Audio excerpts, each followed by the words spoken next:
Yun, medyo late tayo. Friends from media, thank you for coming and thank you for taking time to go here sa event na to. And of course, to our guests, maraming salamat and thank you for coming.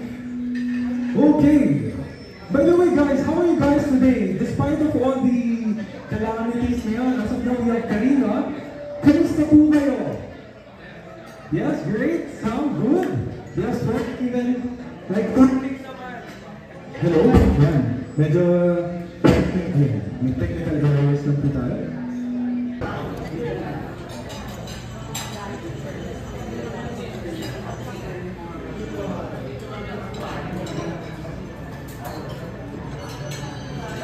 Bear with us lang po the technical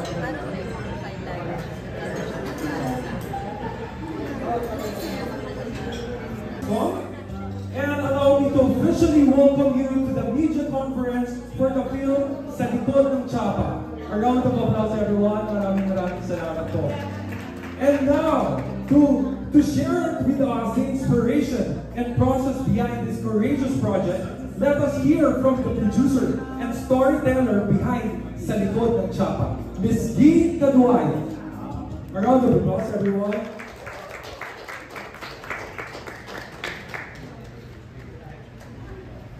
Yes, Ms. Guy. Once again, Ms. Guy Caduay. Isang malamig pero mainit na gabi sa ating lahat. Mga kasama ko sa journalism profession. Thank you so much for being here and sana busog tayong lahat. Ano bang sabihin ko? The film was originally for the consumption of News 10 Philippines. It was not meant to be a movie. Documentary lang. So while I traversed the story, lumalim ng lumalim. Kasi when he arrived in Davao, feeling namin, kalaban ito. Ba't pumasok ka sa Duterte country? Sino ka? So that gave us the many question marks. Sino itong si Manantan? Kasi sa Manila and Luzon, he was described as the man na maraming dugo sa kamay. Sa amin, parang intruder ka kasi napaka-politicized ng season when he arrived in Davao. So, ang feeling namin, umapa ka, kalaban ka, kaya kakarnihin ka namin. Ang ending pala pagsama sa isang pelikula. At kagawa ng istorya, yung buhay niya at buhay at sacrifices ng mga members ng Philippine National Police. Dati-dati I hate Davao City Police Office eh. Hindi ako umapak doon when I was with Inquirer and Rappler. Hindi ako pumunta doon kasi feeling ko mga sinungaling ito eh. As I traverse the story, nakikita ko yung sacrifices. So ito na nga ngayon, and I didn't expect that this will come this far. And hindi ko din in-expect na mga kasama ko sa profesyon ang nandito ngayong gabi. So welcome and thank you so much for sharing your time with us. And I hope na hindi lang ngayon tayo magkita-kita. This will be our journey because this is also part of the transformation of the media industry, no? Kasi ang media industry since pandemic nagtatraverse eh. Some went into real estate, the Singapore Holdings, sa Europe mayroon na silang mga real estate also, and some traverse sa ibang platform. So kami sa Mindanao, nag-traverse ako into film industry, of which patawarin niyo ako. I'm so sorry if I cannot be that perfect as what we think we're journalists, but I tried my best to give justice to the story. Good evening sa inyong lahat. Thank you so much. Once again, the producer and storyteller, Ms. Guy Caduay. Maraming salamat po.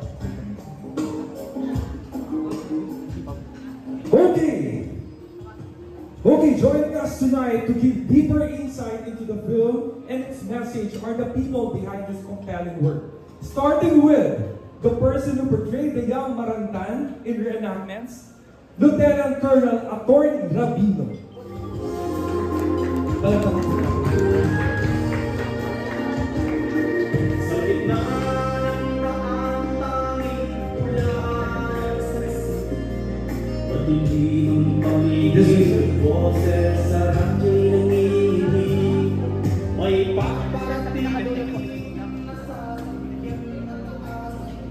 Next, next, one of the unit directors, Colonel Jonathan Calixto.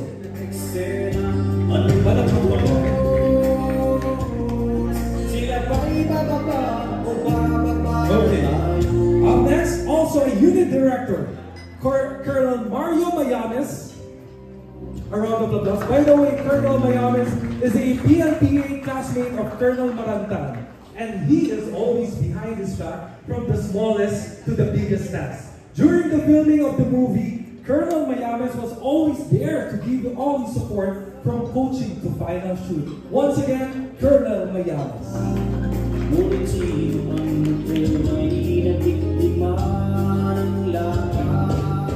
Okay, up next, the producer, the writer, and the director, Miss King Zay Kaduay. Ang ligmaan sa isip ay mas mabigat kaysa para ginawa ang tama, pero ako. Thank you. And lastly, but not the least, the subject and the central figure of this film, Colonel Hansel Marantan.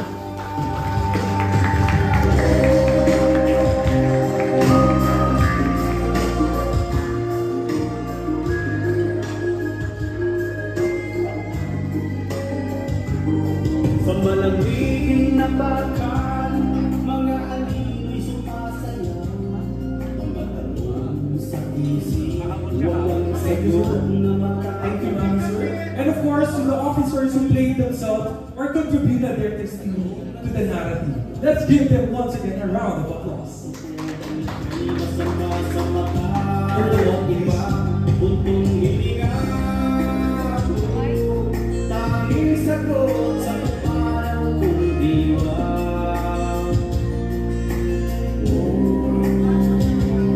Okay?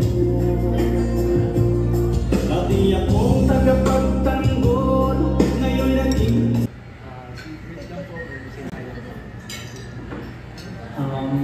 Magandang gabi po sa ating lahat. First, let me introduce myself. I'm Police Lieutenant Colonel Stefanio Andrenico Sabino. So in the movie, I played the young police Colonel Hansel Marantan in some of the physical shoots or scenes. And yeah, makikita nyo on August 13 na this will not feature not only the life of a brilliant officer, but it will give you the reality behind the true story or the life of a police officer here in our country. Marami ay hindi nakikita in television, pero this movie will feature all the struggles, all the realities, as well as the what we call it, mga pagsubok na pinagdadaanan namin bilang mga pulis. So, marami ang inyong maabangan in this movie. Thank you very much.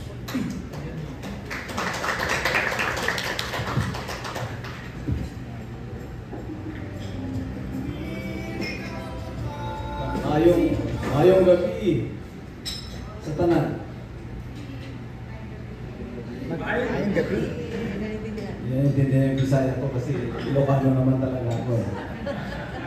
Magandang gabi sa inyong lahat at may ibang review amin ako. Ako po si Colonel Hansel Marantan, ang masasakdal dito sa pelikula na ginawa ni Certain Edit Kaduaya. I'm a PWD, that's why I'm invoking the rights of a PWD na I'm asking for the 20% discount kung sa mga questions niya sa akin mamaya. And like a PWD, there are things that sometimes I cannot do. It's like the diet of the mind that you don't indulge yourself into it. So with that, maraming salamat po. We are asking a portion of your time, a time na inayaran na ninyo na hindi na namin mababayaran. The typhoon cruising is at the opposite of the bidding already. Marami ng rain alert. on your phone. So please be safe pag uwi mo mamaya. Maraming salamat po.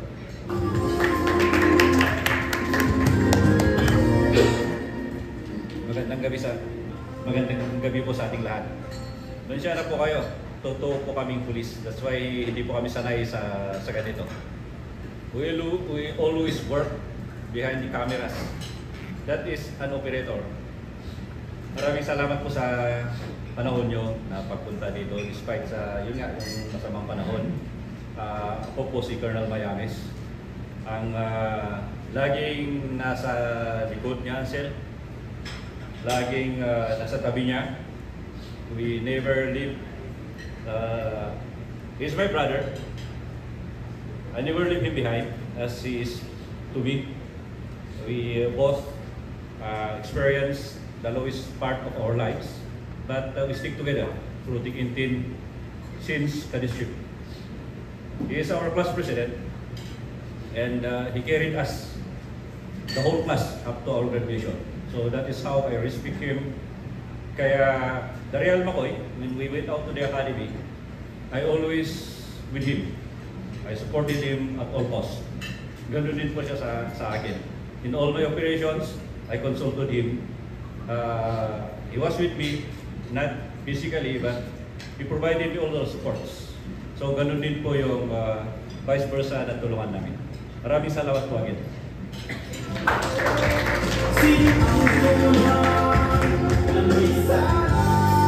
And again, isang malamig na gabi at isang salamat sa mainit na pagtanggap sa amin. Thank you so much and hope na we will give justice sa mga tanong. Alam nila na itong sila lahat police, kaya ako nakaputi kasi blue sila. So, itong movie na to is made in Davao, harnessed in Manila. Yung production crew is 100% Davao.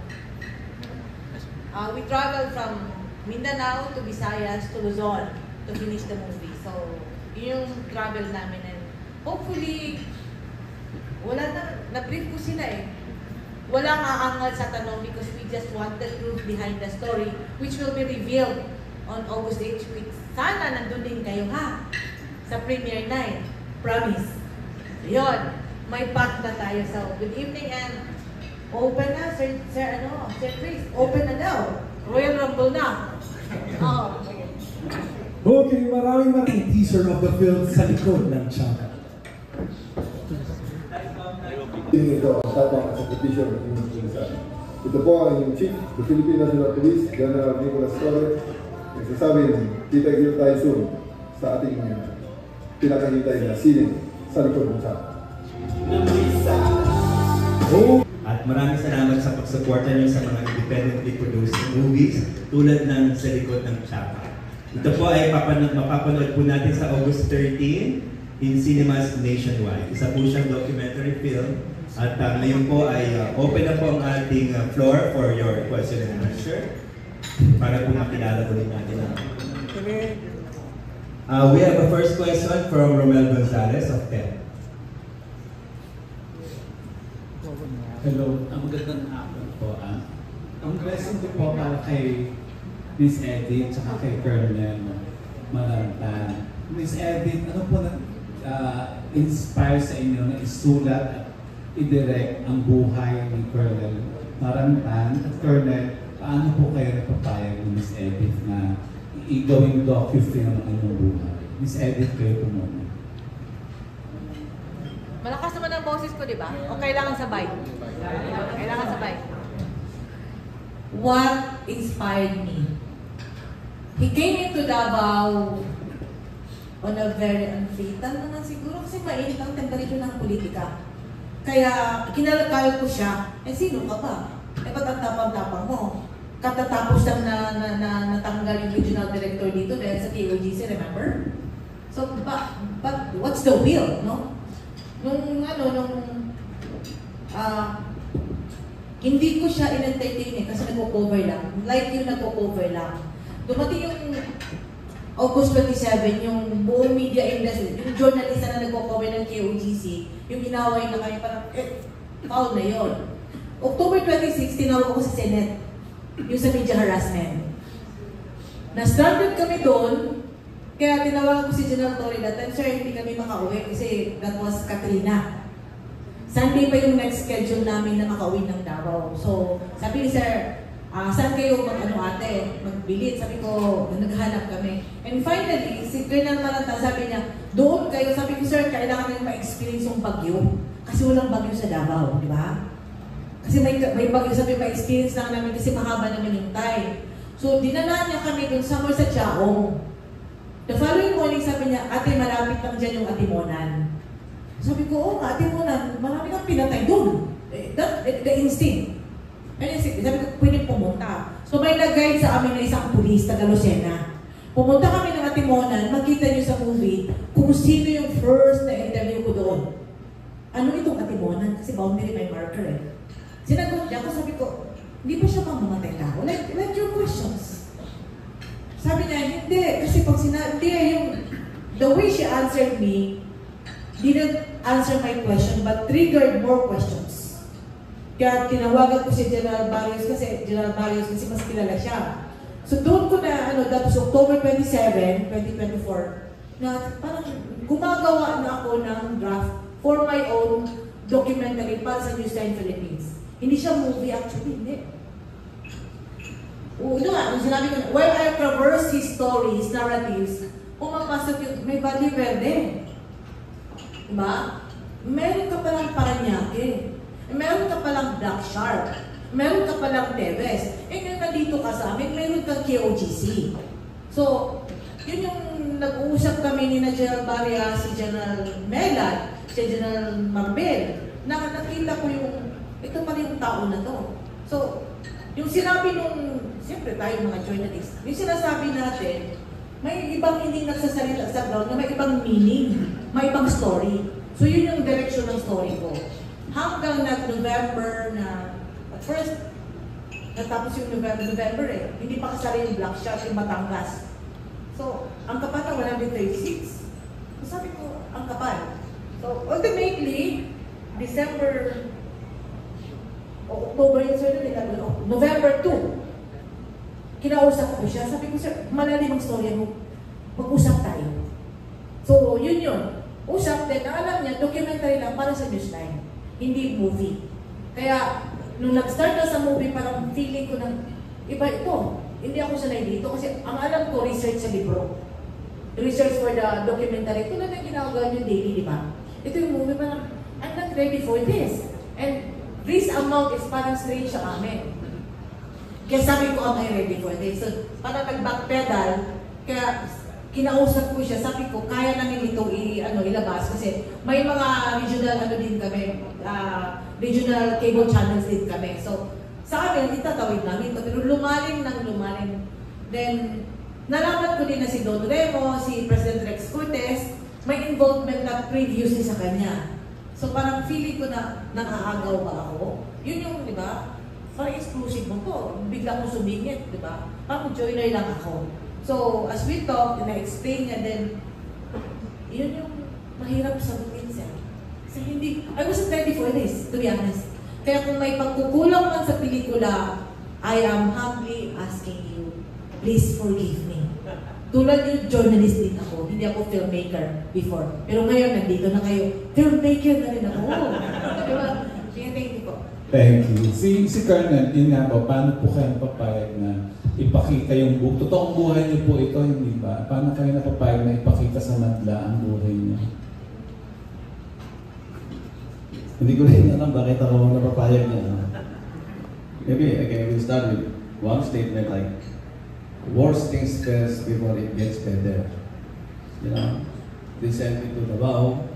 Kakatapos namin kay Teves kasi I was the one who served several search warrants there with Atty. Rabino. So we were busy filing cases against Teves, murder cases, hearings on the designated terrorists like that. Marami. At hindi lang ganun file ng kaso kay Teves, hindi rin naman siya maliit na tao. So there were subpoenas coming from the Department of Justice and all that. And then, may shoot order para sa akin papunta sa Davao. So I resisted. But there's an order, so I must go para hindi ma-charge ng insubordination because that's another case. Pagdating namin doon, I was welcome with Task Force Davao. Nandun na si Miss Edith. You know, she has that scrutinizing eyes also, piercing eyes. Na-observe ko naman lahat yun, so I said, itong babae ito, hindi ka gawa ng matino sa akin to. And so, it did. Maraming I cannot mention all the particulars of the story. I was sent to Davao because of Kibuloy. Para makatulong, arrestuin si Kibuloy. Na-arresto naman namin. Ito kasi bibit to. 16 days, malapit na. September 8 yung naman. So, and then, nakita ko naman yung, sinabi naman niya, there were attempts already to come up with a memoir. I was jailed for 5 years because of that one. Nakasama ko naman si Senator Bong Revilla and Senator Jingo inside jail. We started trying to come up with stories na. Hindi natapos. And then I got out of jail. Nakausap ko sila Don Remo and Mr. Reyes Cortez and nakatapos kami ng maraming script. PowerPoint. And then, because of that, sending me to Tevez, sending me to Kibuloy, that stops the momentum of the story. So, pagdating namin doon, nakita ko naman yung the sincerity of Miss Edith na to entrust one story. Kasi, di ba, very basic naman yung trust one story. That's your life. The person that passionate enough, aggressive enough to bring out the best in you, the truth in you. That's why it's TBR. TBR means truth, betrayal, and redemption. It's written. Siyang conjugate those words. So I think baka kaya naman niya siguro kasi ang dami naming pan. When she started writing, makulit talaga siya. Journalist, I think that's one of the qualifications to be a journalist. Even at unholy hour, like 2 a.m., 3 a.m., tawag yan. Di ba ganito yan? Sabi ko, minsan tanongin ko siya, ano ba yung oras mo dyan? Kasi baka magkaiba yung oras ko. Dito, 3 a.m. yun. 3 a.m. dito, pero pasensya ka na, I have to kasi pag nakuha pala niya yung pick niya writing, na hindi naman sa akin, hindi favorable sa akin kasi I have to take rest also kasi it's another day, fighting people and all that. Sabi ko, sige, isulat mo lang ng isulat. But tama yung sabi niya, we intended for documentary only. Never did I yun na papunta na pala sa documentary, the movie. Hindi ako, this is the first time na makaharap ko kayo po. Usapan na namin ni Kenan Mayamis kanina. Before, when we prepared for battle, we know that's going to be an armed encounter. Ito lang ang nararamdaman natin. But no, we are nervous facing na kami, parang ninervous kami sa inyo ngayon. So, yun lang po. Yun lang po sasabi. Thank you po and congratulations sa pelikula. Colonel, in the film, you get to we get to see moments of controversial moments in your life. Were there specific moments that you would wanted na talagang yun ang pinaka-focus ng film? At saka meron bang moments na hindi nyo na inilagay? Simplify yung I haven't buried it. I'm a PW. Meron bang specific moment sa controversial career nyo na focus ng film at meron bang ni-leave out kayo? May anim na controversial na incidents doon like the Valle Verde, the Parañaque shootout, at emanates from the RCBC massacre of 2008. And the series of bank robberies dito sa Metro Manila at that time, nailabas ko doon kasi medyo marami yung body counts doon, about 17 and about 27 body count. Equipped with assault rifles, high-powered firearms, supposed to be owned by the law enforcers or the security forces, but now it's being used by the perpetrators na, the kuratong maliling. I think you know that, you can relate with that. So and they were unstoppable. So I was asked by the palace na to come up with the case operation nito. Now yung iba, yung Valle Verde, in fact it's still in the video, YouTube. Nasa YouTube pa rin yung movie nila. Teves and Kibulo and there yung office I was put under incarceration. Marami pa sa buhay niyo po. Yes. Part din ng pagre-revisit, pagre-recollect ng mga moments na yun, yung pagkikritik din ng tao sa inyo na oftentimes nabibilify kayo, parang kayo yung kontrabida sa paningin nila. Ano yung masasabi niyo sa mga kritik niyo? Well, there's redemption already kasi the courts has spoken na exonerate na po kami lahat. We follow the process now of the judiciary, of the judicial system. Sabi ko nga, we swallowed the pill, how bitter it was, and how bitter it is, we swallowed it. Kaya nga, nagpakulong kami, 5 years under incarceration. What more do they want? And then, yun. And then, the exonerations from the regional trial, of course, speaks for itself. It was a fight, and nakita ko while I was digging up dirt, kung yung term na Tornado Passion, while I was digging up this dirt, nakita ko na ako as dating part ng street fighters. Kita ko, ba't kami sumisigan ng injustice? Parang, meron pa dito sa loob na isang organisasyon. Marami pa na nag-injure. Ito pala yung punot dulo ng injustice, hindi lang sa mainstream, di ba? Nakikita niyo yung mga tao sumisigaw ng injustice, di ba? Pero sila pala, merong organizational injustice. Sa pinakamahirap sa mga pulis, hindi ko sa pinakabihan. Nakita ko na pag sumabit si pulis, walang umaanggil. Pag victorious ang operation, ang daming claimant. So yun yung nakita ko sa story na parang, I need to put life to this kasi hindi lang sila. Ang dami-dami pala. So yun yung realization na I must put flesh to these guys regardless of their names because the story is worth the telling. Yung ang daming, nakikita yung sabi, at one point niya sa movie, if I may allow, sabi ko, well, he was explaining about the death dun sa Paranaque. Tapos sinabi ko, that makes you a killer then. Sabi niya, ito yung may mga collateral damages. So, masakit for me na hindi ko siya naging friend. But I need to write the story to give justice sa itong Thank you po.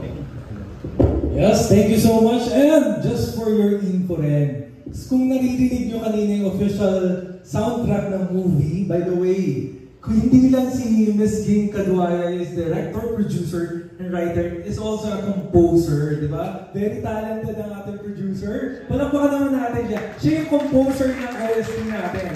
And of course, sung by Mr. Jenny Anga. Okay, next. We have a set of questions from Cesar Batingal of Net25. This is a docu-film, pero may input po kayo na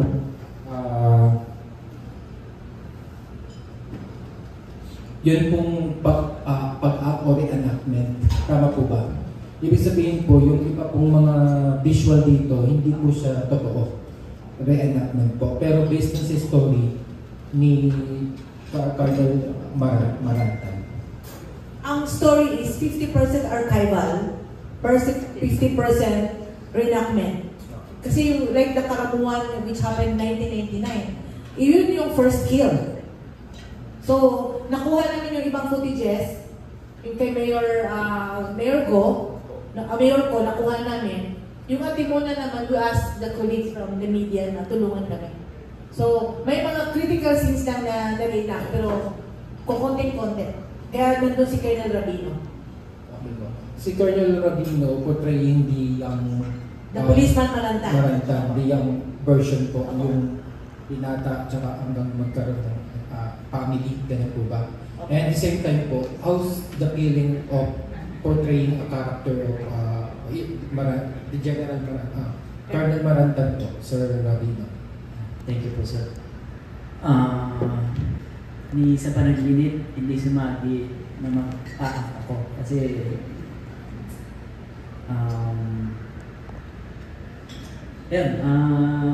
kwento ko lang kung paano nangyari itong pagiging young Maranta ko ay pagganap sa pelikula. I thought it was only a reenactment of the Atimona, but as days go by, nung ginagawa na yung pelikula, mahaba pala to, kaya napasubo na talaga ako nun. Kaya hindi na ako naka-atras. So, nakakaya naman kay sir kasi si sir matagal ko nakasama. May background po ba kayo sa... Wala nga po eh.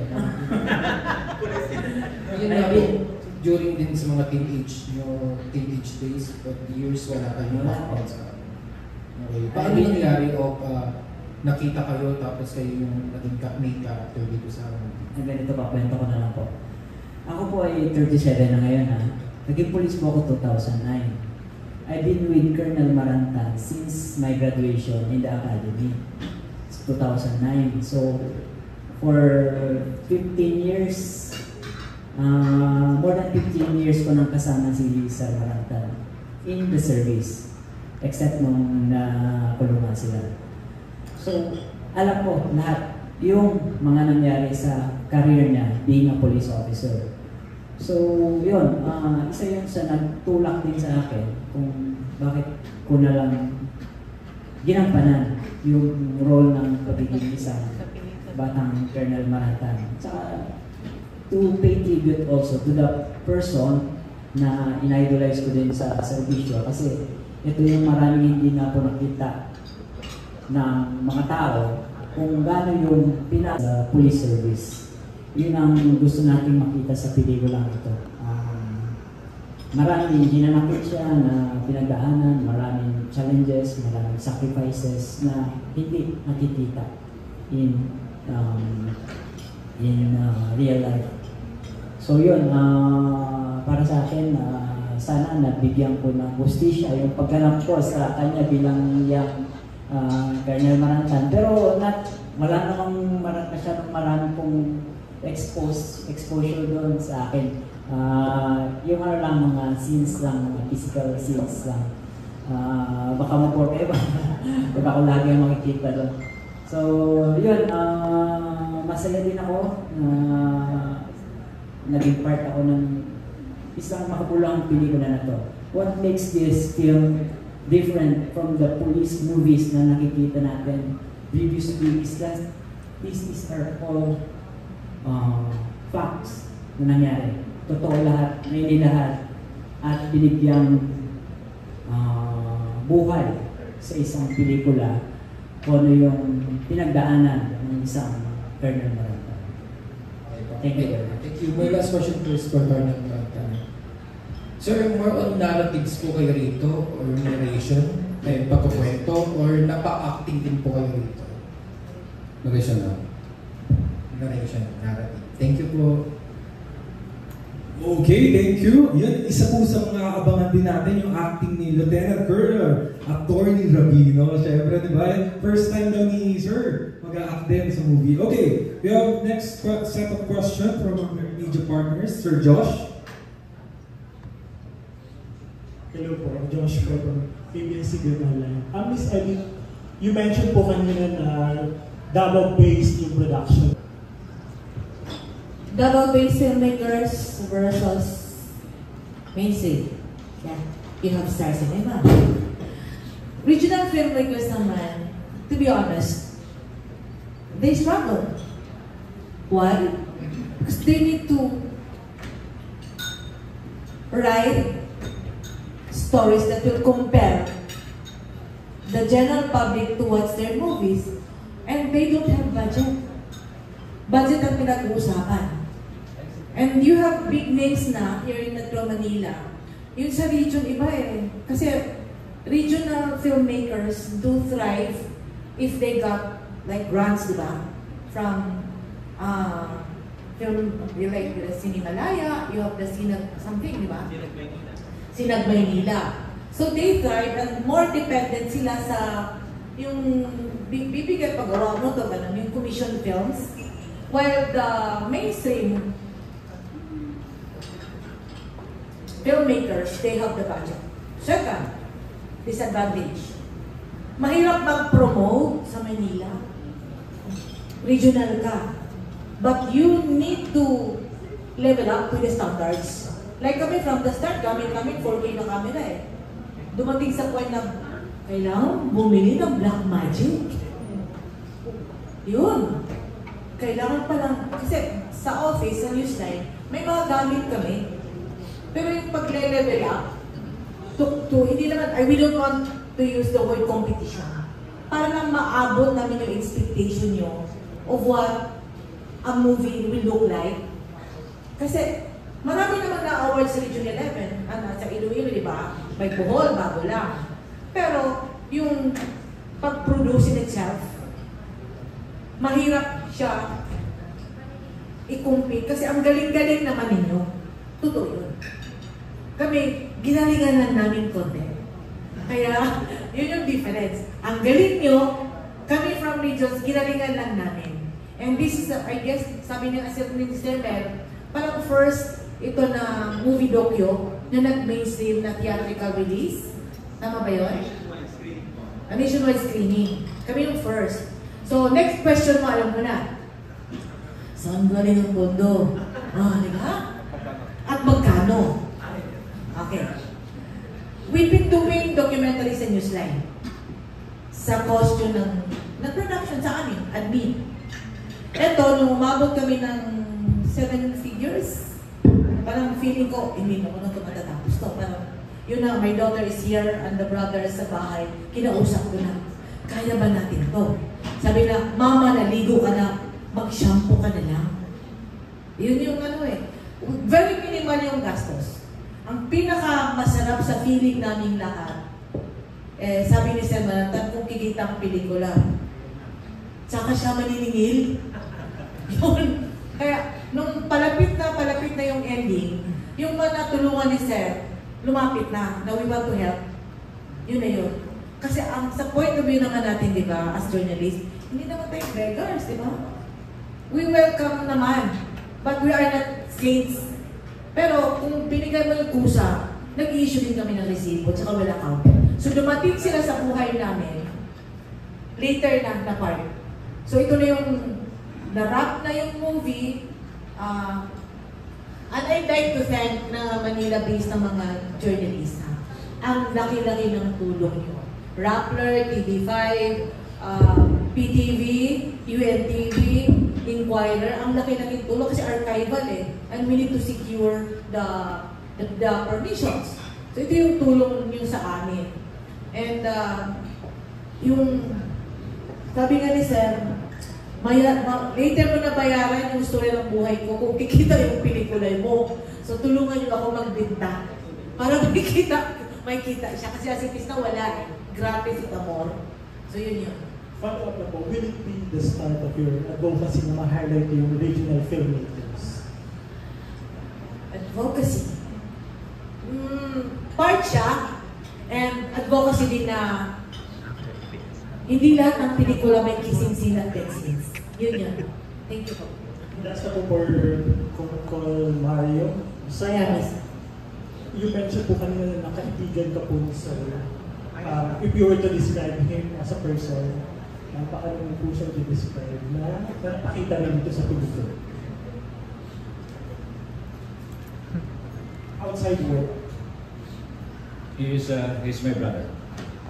A brother na hindi kayo iwanan hanggang kamatayan. It's not only that I was with him since cadetship. So, sa hirap at inahawak, nakasama kami. but I saw personally how he led us, how he led our class, the PNP class of 1998, to survive. Okay, you know, when you are an officer, siya as president, his responsibility was the whole class, not only survival. Okay, unlike sa amin, we need to survive ourselves, but for him, he need to work all alone to survive all the members, and we were the most numbered class of 1998. Kami we graduated 386. The most populated class yan sa buong ever ng PNPA. So imagine, he carried us all throughout hanggang sa makasurvive. And up to now, that is still our emeritus president. So nakita ko siya doon. If you ask to describe him for me, you know, in your life, meron at meron kang tao to reveal all things, di ba?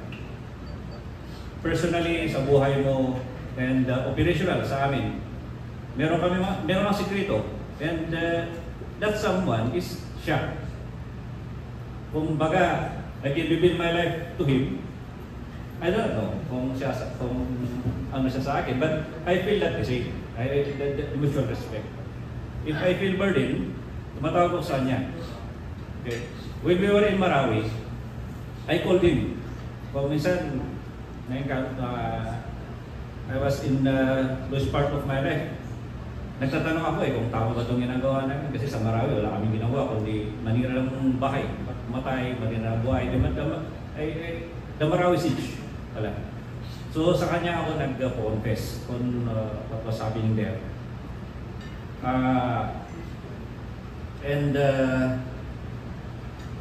Itong film na to is pasalamat din ako kasi hindi na ako mahirapan. Kasi parang I am a lawyer sa kanya eh. On his life, kung who is Hansel Marantan. Kasi there was time na kung siya eh. He was popular. Popular siya sa buong class namin. Pero marami rin nagbaba sa kanya. And lahat ng tao na makilala ko, if we talk about Hansel Marantan, ito si Colonel Marantan. Hindi yung napanood nyo na masama siyang tao, kriminal siya. But ito yung puso niya. Let's feel and see kung ano yung puso niya. Ganun ako sa niya. So I always lawyer na kung ano yung pagkatao niya. So ito, itong film na to, at least, ano to eh. Ito na to, true to life or facts to eh. This is what really transpired sa buhay ni Hansel. Hindi na ako mahirapan na mag-explain, mag-lawyer sa kanya, na mabait itong Hansel Marantan na to. If you can just hiwain nyo siya, tingnan nyo kung ano yung puso niya, and that is him. Okay? I don't know how to describe him more. Pero, look at him. Damdamin nyo yung puso niya para makilala nyo si Colonel Hansel Marantan. Not only kung ano yung lumalabas, it's part of nature ng trabaho namin. That we need to do it. If we will not do it, who will do it? Parang sa akin also, I'm willing to die just to serve, just to let our family members, our community live at peace. That is the same story with Colonel Marantan. Grabe ang sakripisyo niya. You will watch in the film how he sacrificed for the country. Yet, he was bullied. Ang ano ko lang doon sa pelikula is hindi na i-reveal doon how the family suffered also. If we do our job and then may barrel ka somewhere, hindi nakikita yung suffering ng family. Okay. Na kung may ginagawa kami, behind the scenes, if we suffer, the more na emotional suffering, financial suffering, mental suffering, yung mga loved ones namin, especially the children. Thank you sir. Thank you, Josh. We have a set of questions from Ms. Ana Zereso of TV Patrol, ABS-CBN. Hello po. So, kaya ano muna, since nasabi niyo ba, nakuha niyo na yung redemption mo, pero nung binabalikan niyo yung mga nangyari sa inyo, nahirapan ka bang balikan siya, ikwento kay ma'am? Or may sense of healing din siya sa pagbalik mo sa mga nangyari sa iyo after mo makuha yung lecture? Kumusta na yung experience na kinukwento mo ulit, tapos ngayon ibabahagi mo siya? Mahirap magkwento ng ordeal. There were times na we had to stop the interview because it became too emotional already. So we stopped on it. There are irreparable moments already. It cannot be reconstructed anymore. So we have to accept those things as they are now. And like Christians, sabi ko, may isang interview ko, sabi ko, there's no more bitterness in my heart or anger in my soul. I have forgiven all of them, even Delima. Forgiven ko na siya. Ganon ang ginawa ko. Kasi the long road to freedom by Nelson Mandela, pag hindi mo i-forgive sila, sabi niya, nakakulong ka pa rin. So, you better let me forgive them. That's what I do, and I'm trying to do up to this very moment. Napanood niyo na po ba? Opo, at kaya nga in-advise ko kayo, magdala kayo ng tuwalya nyo kasi hindi kakayanan ng panyo nyo yung iniiyak doon. Totoo. I watched the movie, I think 3 times na, 2 times already. Ganun pa rin. It became too emotional. The latter part of it, very emotional. Si Karen Mayamis, pumalis siya doon sa upuan niya, pumunta sa akin, niyakap niya ako. At umiiyak siya. Ako ang tango rin kasi hindi ko ayaw magpakita kung umiiyak ako. You're very happy naman kayo sa kinalabasan ng film. Yes. I think that's the best movie na napabot ko. Quote and quote. Without making bola with Ate Edith. He gave justice also to these stories.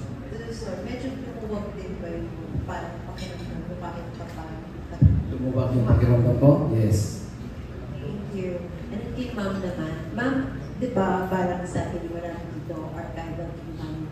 Pero ano ba yung mapapanood namin dito na hindi namin napanood sa balita? Besides yung mga kami. Pero parang ano ba yung malalaman namin dito hindi namin nakita sa mga balita o nabasa? Parang inside story din ng ABS-CBN. Totoo. Kasi ako naman yung nakita ko, at first, kita ko na to. While I was browsing, tinignan ko ABS, GMA, TV5, Net25, PTV, tinignan ko. Parang yun na nga, hindi sa nagbibiro. Parang inside story. Ito pala yun. Which gave me courage to do more and do it better. Yun. Yun yung sinasabi ko sa production team. Gusto nyo malaman ilan kami? 13. 13 lang kami. Tipid na tipid. 13 lang kami. So yun yung the inside story of the 6 major operations ni Colonel Maranta. Ma'am, given din na parang very personal yung story, medyo na hirapan ka ba or medyo na pressure ka ba dahil na sobrang bigat din emotional dito para kay Colonel yung ginagawa niya na parang to translate it sa big screen? Nahirapan. Hirap. Kasi I used to write yung mga research. Pag kinakausap ko siya sandali, kasi naaawa ako pero I need to push. Hindi, sandali ko kasi nag-aaway kami. Hindi, sinabi ko kasi, oo nga. Tapos ceasefire. Tapos pag nakikita ko yung luwa, ganun, nagkatubig ko na. It took us 6 hours para makatapos ng 15 minutes na interview. Kasi ceasefire. Kasi kung minsan, hindi. Ito yun. Sabi ko, journalist ako eh. Kasi nagbe-break in na siya. Parang pag gumagano na yung mukha, parang, eto na, I need to stop. Kasi emotional na. Tsaka, yung nakikita ko yung hirap, tsaka yung the pain, na-feel ko. Kasi mother din ako eh. Kung na-feel ko yun as a mother, na-feel ko yung mother niya. Pero, huwag niyo ilabas siya. Puta ina yung story ako, gago ka. Lumabas yun sa mukha ko. Ilang beses. Kasi, hirap eh. Kasi, ang hirap i-translate. Hirap. Kasi ang haba-haba. 16 hours interview. Plus archival, plus reenactment. Ilalabas mo sa 1 hour 52 minutes. Yung compression, ang hirap. And I would like to thank ito yung si Mr. Alex. Sino yung Meg? Yung sound engineering namin. Alex Tombok tumulong sa amin. Tumulong sa amin yung mga directors ng Maynila. Kaya yung tanong mo kanina, who is better? Nandito kami sa harapan nyo, alangan kayo, pero ginalingan lang namin. We cannot compete with you. But, we will try our best to stay beside you. Thank you, ma'am. Thank you, sir, for sharing. Last na lang, kay attorney. Bilang first on-screen mo to. Yes. Kamusta naman yung experience lang na may mga camera, na, alam mo yun, gawin a scripted thing. Saka mas madali ba o mas mahirap na kilala mo si Colonel Marantan para mas napa-in character ka ba or at the same time mas na-pressure ka kasi kilala mo siya, mahiritan ka niya kung gusto na yung ginawa mo. Anong ganun? Thank you. Doon sa yung sa pagganap ko kung ano yung feeling, yung nakatutok yung camera na lang is very hirap, sobrang pressure bilang hindi naman namin to linya. Ay, nasa seryosong mundo kami eh. Tapos, gagawin ako ng isang bagay na hindi ko naman talaga crack. Kaya, ayun, I just acted, be myself na lang. Tapos, kung ano na lang yung hinihingi ng eksena, ginagawa ko na lang ng paraan. Walang script po yung mga scenes dito. Kaya, kung ano na lang, nakatulong yung pagiging kilala ko si Sir Maranta. Thank you. Thank you so much. Thank you, sir. Okay, sir, we have a question na po from our friends from media for Colonel Marantan. Sir, na-mention niyo daw po kanina na 5 years po kayo nasa pilitan with Senator Bong Revilla and Senator Jigoy Estrada. Ano daw po yung masashare yung experience with them? Experience ko sa kanila? Yes po, sir. Sa loob ng kulungan, ibang mundo dyan, no? It's a different world na it's such a challenge every day. Not only for Senator Bong Revilla and Senator Joe, we were with the Chamson couples, Wilma Chamson and Barry Chamson, and I think 13 regional commanders of the CPP and KNDF. We were with the Mampasapano suspects. We were with the Abu Sayyaf and iba-iba. About 73 of us inside jail. Doon wala nang pataasan ng pride doon. So everybody, it's all on the level, not on the level. I happen to be the mayor of that custodial facility. Kaya ako po ay, kung hindi ko niyo itatanong na-experience ko rin nung maging mayor. Sa custodial nga lang. At second term pa ako. Hindi ko nga lang matapos. Every day, ang usap namin niya, tatlo ang sa kulungan. No? Sa umaga, you will be having some conversation with your lawyers o sa umaga. Pag in the middle, yung 12 noon down, kausap mo yung mga lawyers mo. And then in the evening, kausap mo na lahat. Tumatawid ako kasi nga mayor ako eh. Tapos ng General Barrias, about 6 generals were there. Si General Barrias, General Razon, Nandun sila lahat, nandun sa isa naman, sa isang cell, yung mga senators, tapos kami naman sa kabila. So, ibang kwento, iba-ibang kwento. Parang, ang suma total doon, natalo kami lahat sa public perception. Very important pala yung public perception. Like for instance, in our case, case, we won the battle, we won the firefight, kasi 13 patay doon, ako ang wounded, I was gunned down, they brought me to the hospital. We fought a good fight. Pero natalo kami sa natalo kami sa public perception. They put us in jail. Ako yung wounded. I had 52 meters closing my body. 4 bone plates, 1 total knee replacement, 1 impaired ear.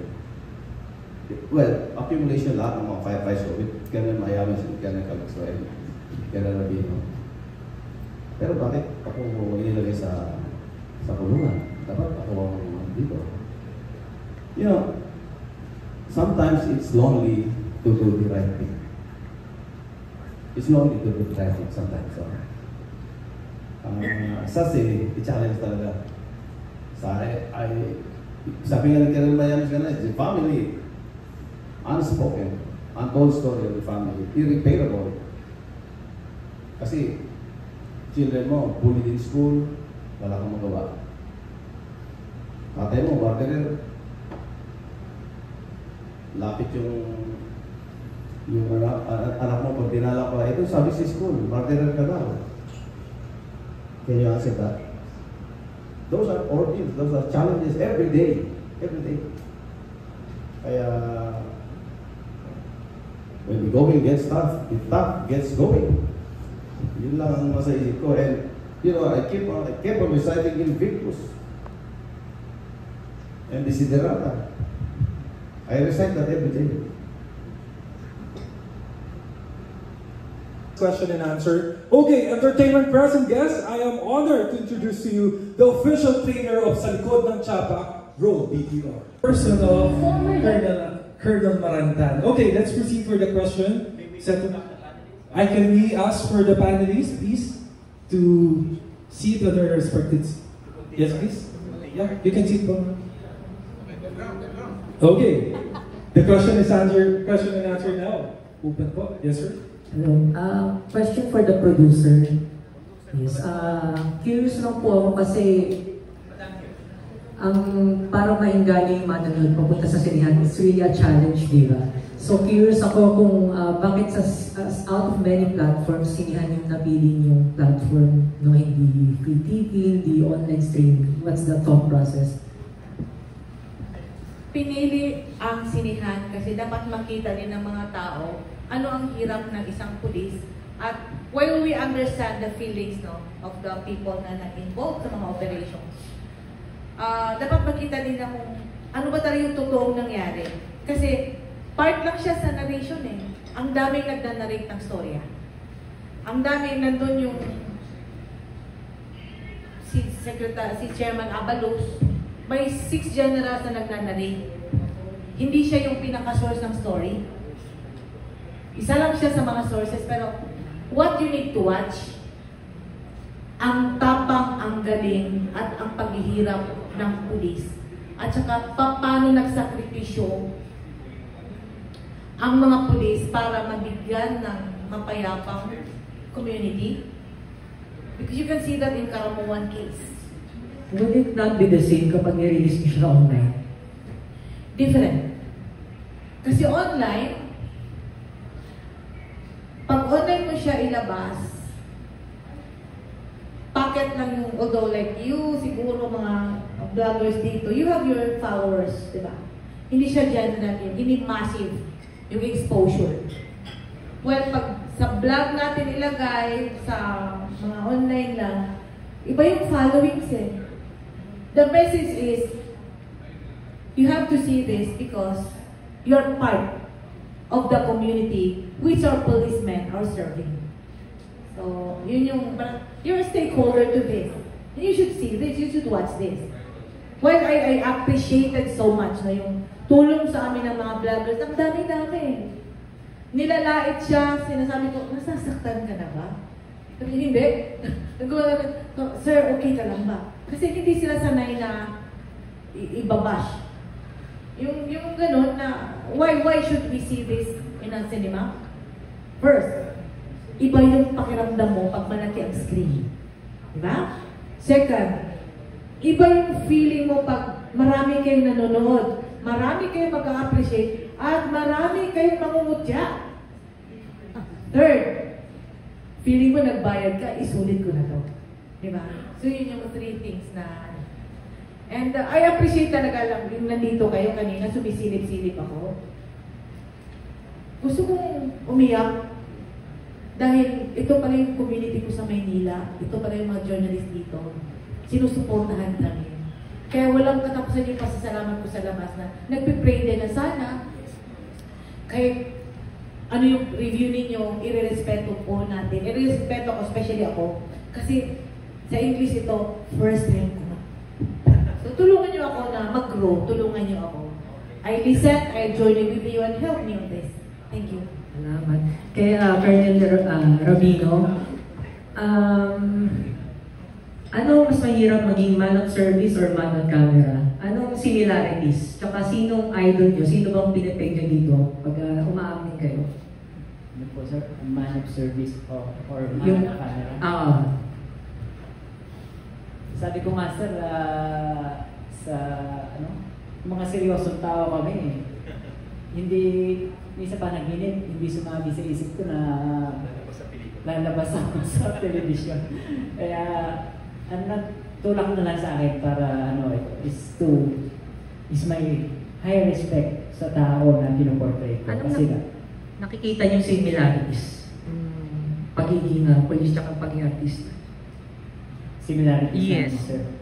Nung habang ma-acting ka, tapos pagiging police? Yes. Anong similarities? Meron ba? May nakikita ka mong pagkakahalin tulad sa dalawa? I will answer na lang na kaya ako nagawa yun is at alam ko yung pinaghirapan niya eh. May pinanggagalingan yung pag-arte ko kasi binibigyan ko ng pagpupugay yung isang tao na naging idolo ko in my service. Kasi lumaki ako sa paggabay ni Sir. Bilang junior officer, tiniente ako na na-promote ako hanggang makarating ako sa rango ko ngayon. Siya yung gumabay sa akin. So, hindi na rin ako nahirapan dun sa mga ilang eksena na kailangan kong humugot ng damdamin kasi nga, naramdaman ko yung pinagdaanan niya. Na alam ko yung sakit, sakripisyo, at challenges na kung saan siya nanggaling. So, balik ako dun sa una ng kwan. Hindi ko craft tong pag-arte, mas gugustuhin ko nga makipag-barilan na mag-operate na lang kami kaysa umarte eh. Kasi napakahirap pala talaga ng ganito na trabaho. So, yun lang. Sino pong idol niyo? Artista rin naman siya. Sino po actor daw ang paborito niyo? Actor wala specifically, nanonood lang pero di naman ako talagang fanatic ng Okay. Salamat. Parang po sa lahat pwede pong sumagot. After manood, ano pong gusto niyong maramdaman ng mga manonood pagkatapos panoorin itong pelikula niyo? Ano ang hope ninyo para sa pelikula kayo? Ano daw po ang gusto niyo maramdaman ng mga manonood ng pelikula pagkatapos po panoorin ng inyong documentary film? The movie is not about me. 100% it's not about me. A portion of that, but it's a representation of the many police law enforcers who sacrifice their lives in the front line. Na short-change naman by the state. Marami pang mas magagandang istorya kaysa sa istorya ko. Nagkataon lang ako na ako yung nabulang ni Ate Edith.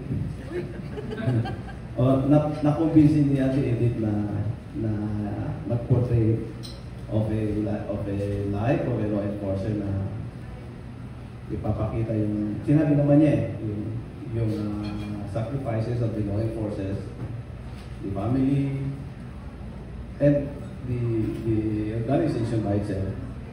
So, makikita yung sacrifices of the law enforcement. Thank you so much, sir. Merong singit na question si Romel. Singit lang po since entertainment writers karamihan kami, di ba? Kayo po, Colonel, sorry po. Kung sakaling talagang sasali sa pelikula ang buhay nyo, sino ang gusto nyong gumanap? At siyempre kay Joe, pwede si Charles. Kaya leading lady, ang asawa po. Kung sakaling, Charles, Hindi ako manda sa tanong ninyo. It's the first time na hindi ako makasagot. Kasi yung unang kausap ko po ay sinabi ko naman when I was under incarceration, si Senator Bong Revilla gusto. In fact, even up to this day, sabi niya, yeah, I want to do the movie, your life. And sabi niya, pupunta ko sa premiere, yung premiere night ng movie mo. He's on the stage now. So, kausap ko naman.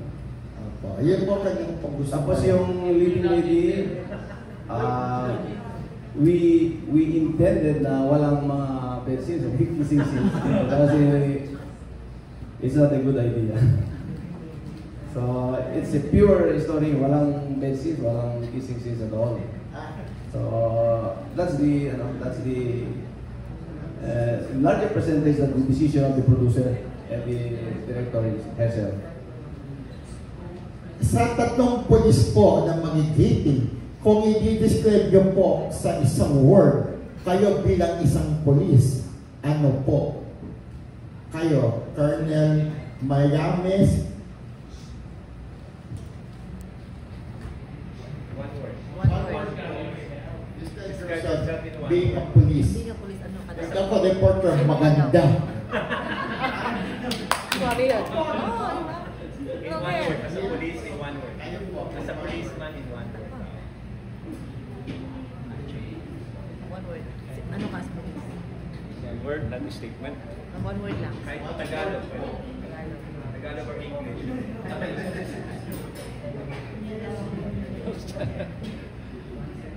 Can I have it in a statement? Linya lang daw, pwede daw tawad. Discount malapit na mag-senior. It's very hard kasi. Parang napakahirap, hindi ko alam kung paano ko gagawa ng adjective for myself. Or can I have, kung pwedeng siya na describe ko. Sacrificial. Thank you po. It's better to describe someone than yourself, you know. So, I describe Hansel as sacrificial. He's willing to sacrifice his life for all, for his friends, for us, for the people. He sacrificed a lot. We do, karamihan sa atin, hindi po natin alam yun, but nakita po namin, personally, naramdaman po namin siya. At yun nga sabi ko, dinidescribe ko, hindi niyo siya makita kasi happy lang siya, jolly lang. And you do not know him. Pero kung buksan niyo yung puso niya, biyakin niyo siya, buksan niyo yung puso niya, makikita niyo na soft din pala ang tao na to, mabait din pala ang tao na to. Okay? Prayerful. Baka hindi niyo rin alam po na dating seminarista ito. Manood na lang kayo. So, ganun yung ano ko sa niya. That he's willing to sacrifice his life for us all. Sarap. One word daw. Ganun na lang din po, sir. Copy paste. Para kay sir na lang din yung one word. One word to describe Colonel Marantan, dedicated police officer, dedicated individual, husband or friend, basta dedicated na tao siya. One good example how dedicated he is sa trabaho is yung binigyan siya ng mission to carry out the arrest or operation involving Congressman Tevez in Negros Oriental. So, nag-stay kami doon siguro someone. Never siya na umalis doon sa area. And he supervised personally yung operation na yun. Hindi nyo siya nakikita in the lens of the camera palagi, pero he's the unsung hero doon sa operation. Kung bakit naging successful yun. Kung bakit napalabasan ng mga cases or warrants of arrest si Congressman Tevez, who we believe na is the person of interest dun sa pagkamatay ni Governor Roel Vigano. Thank you, sir. Thank you. Okay, we have a set of questions from Mark Rabador. May line up kasi mga kapatid. Pero a few questions na lang tayo. Mark, go. Mark Rabador po from Entertainment. Mike. Problema talaga yung mic. Ayun. Alam mo, na kasi na pinadescribe ka kay Lieutenant Colonel Attorney, sabi niyo dedication, then, syempre, sikat din yung name nyo dun sa mga operation na nangyari sa Paranaque, sa KOGC, etc. Even dun sa Quezon Province, I believe. Ngayon po, na ginagawa itong sa likod ng tsaka, hindi po ba kayo nakaramdam ng kahit na anong takot? Kasi tiyak meron mababanggit na mga pangalan na against sa inyo. May, at the same time, nagkaroon din po ba kayo na pag-aalinlangan din yun sa mga nagawa ninyong decision before dahil nakaranas din kayo ng public persecution after lumabas yung pangalan ninyo, nagkakaroon ng mga media harassment, etc. Para maligtarin din yung may ibang friend.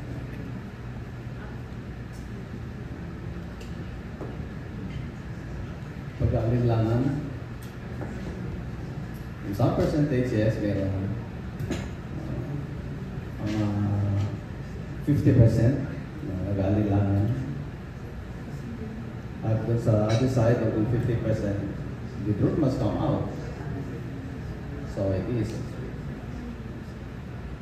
Sabi ko naman kanina, sometimes it's lonely to do the right thing. So,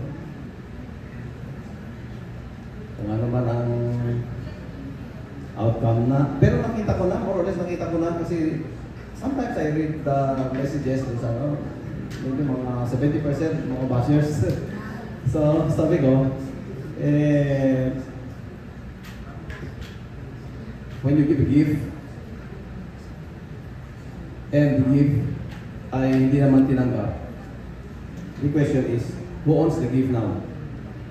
Kasi hindi ko tinanggap yung bashers niya eh. Sino ngayon ang may-ari ng gift? The one who sent it. So I'm giving it back to the bashers. Colonel, last question na lang. Ano po ang naging perception niyo or thoughts niyo after, kasi twice niyo po sabi niyo napanood yung pelikula, twice niyo siya napanood. Ano ang thoughts niyo between loyalty and love? After niyo po mapanood yung pelikula sa literature? So I think in some, or in some larger percentage na ipakita talaga yung mga sacrifices of the many law enforcers. Hindi naman nakapagsalita. At the realization for leadership, for instance, na in some delicate operations, dalawa pala yung kalaban. At least in my experience, some of my experiences, we fight the enemies in front line at tignan mo rin yung commander mo sa likod. Lumalaban pa kami, minsan yung mga commanders namin, nakatakbo na, naka-double play na. And they can be faulted because they opted to be prudent rather than be courageous. Kaya sabi ko sa mga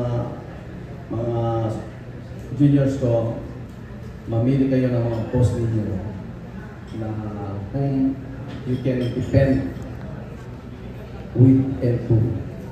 Gusto ko pong malaman yung journey sa acting ni ni Lieutenant Colonel, gumanap po na kay Colonel Maranta. Nagkaroon po ba siya ng workshop acting muna before you did the movie? Wala. As a super role siya. Gusto yung kwento, totoo Sige, nangyari. share po. Okay? Behind the scene. Ito yung script ko, nandun si Sir Hansel. Sabi niya, ate, ito yung nangyari. So, sa interview ko nandun eh. Yung dialogue, si Colonel Mayamis, depende sa operation. Sila yung nagsasabi ng dialogue kasi wala nga ako dun eh. So, yung dialogue na sinasabi nila na conversation na nangyari yung operation, parang binabanda ko sa sinasabi ni Sir. Kasi as a journalist, hindi din ako reliant sa kanya. I-fact check ko siya. So, ang nangyari is, yung sinasabi niya, binavalidate ko sa mga unit directors. Yung Karamuan, the first kill was binalidate ko mismo sa kasama yung retired police na 79 sa Salabato. Pumunta ako ng Karamuan. Yung sinasabi niya sa operation ng Negros Oriental, pumunta ako sa Negros Oriental. Kinausap ko si Atty. Topacio. Kasi I wanted to validate. Kasi ayoko din na mag-bully yung story. Ayoko. Kaya sabi ko, istorya mo to. Pero huwag kang magalit. Huwag kang magalit, ha? Iikot ako. Kasi iba yung sinasabi mo, iba yung nangyari. So, which, ano naman, yung Batangas operation sa San Pascual, pumunta ako doon. Yung operations niya sa Negros, pumunta ako. Yung lahat ng operations, iniikot ko. At hindi yung Valle Verde. Yung Valle Verde, nakausap ko yung binuhay niya na Valle Verde. Kaya yung sabi ko, iba yung, siya yung sabi ko, di ba dapat magalit ka kay Malantan? Kasi buti ka nang namatay. Iba yung justification niya eh. So sabi ko naman na, I cannot take his statements, narrative, hook, line, and sinker. It's not me. Kaya sabi ko, I need to bring my team para makausap ko. Yung coaching na ito ni Rabino, kung minsan, ito ako sa ate naman, nung pulis ako, yun. So, sir, give na, give. Lalo yung sa custodial, hirap sila eh. Kasi, we need to be very careful kasi ang pinuportray niya, ang kinakausap niya, yung dalawang MP leaders. Si Benny at saka si Wilma Tiamson. Kaya kung minsan nakikita, sabi, breathe lang sir, breathe, sabi niya natin. Yung first talaga na, dato December 18, sir, no? December 18, 2024, yung feeling ni Colonel Rabino na, ano ba ito? Siyempre, knowing them, boss niya eh. Pag nandyan si Sir Hansel, nakikita mo na, Sir, inilig sila. Pero, hindi naman kami na-expect na maging perfect ito sila. Kasi hindi nga sila actors. But they were so real in portraying the characters of those involved in the real life. Yun. Ang galing naman si Ma'am Janelle, si Prosecutor Rabino. Ma'am, thank you so much. At pinahiram yung Prosecutor Rabino, yung wife ni Colonel Rabino. Yan, si Ma'am Janelle. Nandun yung wife, sumusuporta. Yung mga wife nila, yung mga may wife. Tumatawag, kumusta? Sabi, okay lang po. Sila yung parang nagbibigay ng courage, ng inspiration. Kasi alam nila yung mga asawa nila, hindi dumaan sa acting workshop. Now, ano pa yung sasabihin sa mga Gen Z and the Generation Alpha now na they should watch this film? Generation Alpha, why you must watch? Because you will learn so many stories. You will learn how the 2 decades of these police officers went through, and you will learn lessons how to traverse crisis in life and how to traverse the challenges as Gen Z, the Beta, the Alpha. Makita niyo yung ano yung hirap nila noon sa hirap natin ngayon. Kasi noon walang pelikula eh, walang online. E ngayon, gift siguro ang mga movie natin sa mainstream media, mainstream filmmakers, at itong document, gift siguro sa mga bagong henerasyon kasi nakikita niyo pa ang totoong mukha ng isang totoong eksena at pelikula. Good luck po. PG-13 po ba ito? G? Ang MTRCB rating? Hindi pa namin alam, pero yung G yung mga materials namin, the posters and the trailer, pero maraming kaso eh. I respect the MTRCB kung ano yung judgment kasi they are asking us to secure the certificate of no pending case. Kasi lahat kaso eh. Wala namang pending case. Pero umuwi ako ng Davao kasi the KOGC was the latest, di ba, all? Umuwi ako ng Davao ng Friday, nag-secure ako ng certificate sa court. So yun, we need that. At naintindihan ko yun. Thank you, ma'am, for all the information. We're down to the last two questions. Second to the last is coming from Florencio, who's FPJ. Go. Good evening po. I'd just like to ask first, since you got the support din of General Torre, meron din bang mga support from sa kapulisan natin in terms of supporting the film, making doc screening, something like that? This I have to reveal. Nakikita nyo lahat ng portray doon, puro pulis. Then the movement, the execution, pansin nyo? Dahil, ang ginawa ko, nagpaalam ko kay General Marbil, Sir, mag-silence kayo for the elections. Sabi niya, oo. Sabi ko, Sir, pwede ba kaming gumawa ng eksena? Kaya pulis yung gumawa. Hindi nakatipid kami, no? Kami yung gumawa, ito yung nangyari. May hostage situation. How do you respond? Kasi elections eh. So, we compile, napansin mo kanina, Luzon, Visayas, Mindanao, inikot namin kasi we need to do the silence in other areas. Kasi iba-iba yung political climate. Kaya yung gumanap, a real policemen, they were in real uniform because that was assignments. So, support, overwhelming support from General Malpil to General Alba, lahat ng mga police officers na kinausap ko, very supportive sila. Kung nakita naman nila yung script, sabi nila, ito yung buhay namin. So yun yung pong sagot sila.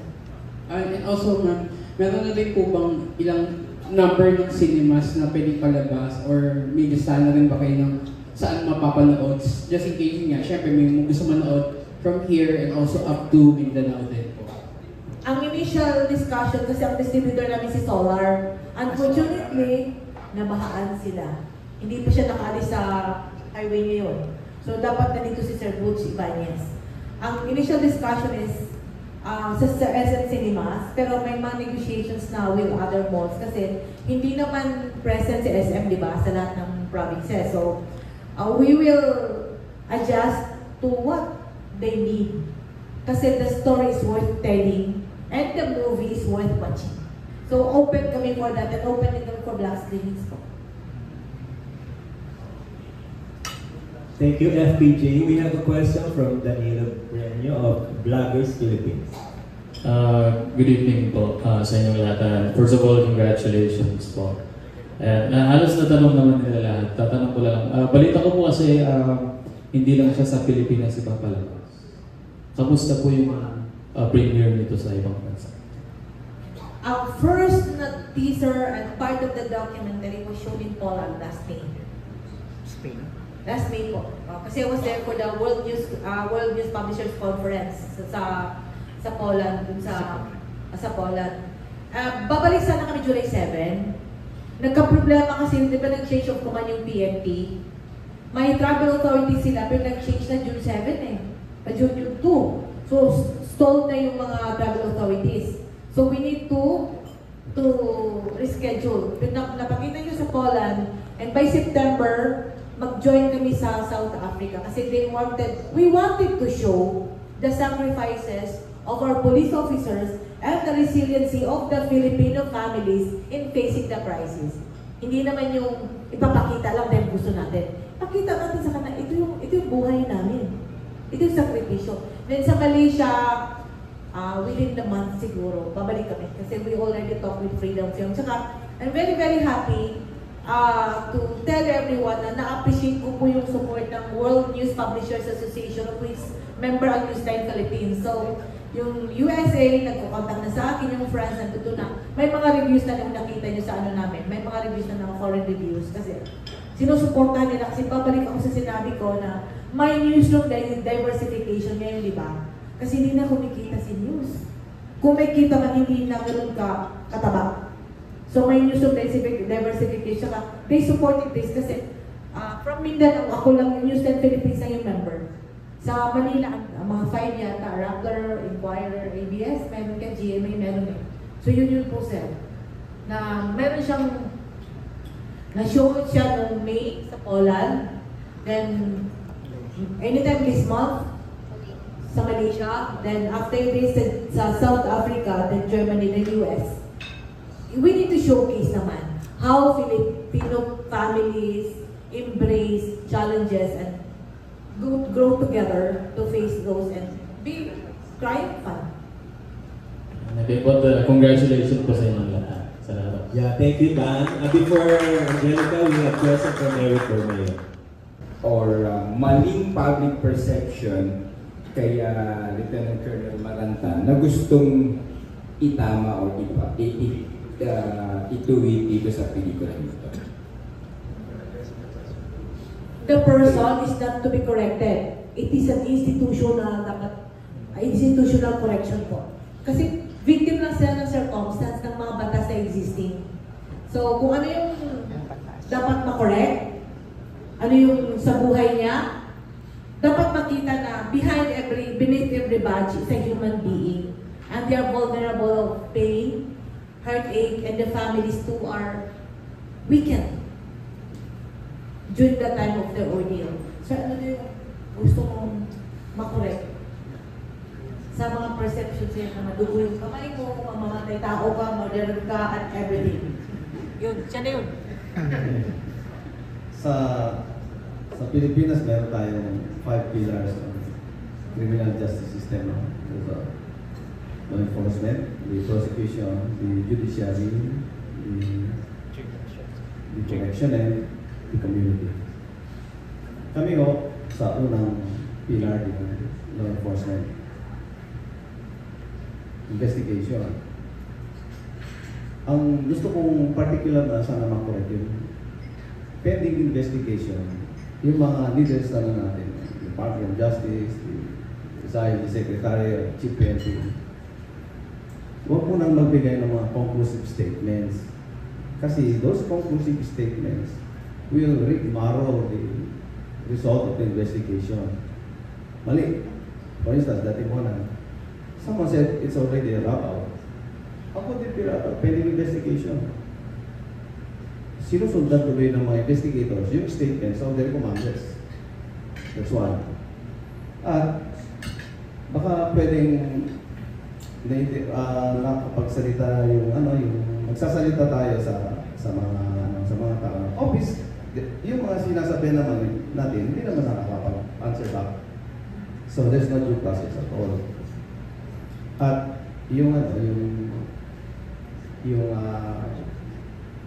isali ko na lang yung tanong kanina sa dalawang classmate ko, at dalawang kasama ko. Sila ang dedicated, sabi mo kanina? Dedicated and sacrificial. Sa akin yung, I think I'm a dreamer. Dreamer lang po. You are a dreamer. I'm a dreamer. Ako ay graduate ng philosophy sa University of Santo Tomas, no? I'm an ex-seminarian. Kaya pag nagbibiruan kami, artista ka ba? Oo, ano ako Teatro Tomasino ako. Teacher. Kasi wala akong may sagot eh. Shout out sa mga taga-UST. Shout out yung mga taga-UST dyan. Yes. Yes sir. Arts and Letters. Arts and Letters me. St. Anthony's School. Ngayon, that's my dream. Gusto kong, hindi naman is not a perfect one, pero livable. Kasi lahat naman siguro tayo, we visited other countries already. Ako, 3 times na akong mag-aaral sa Russia, sa Moscow.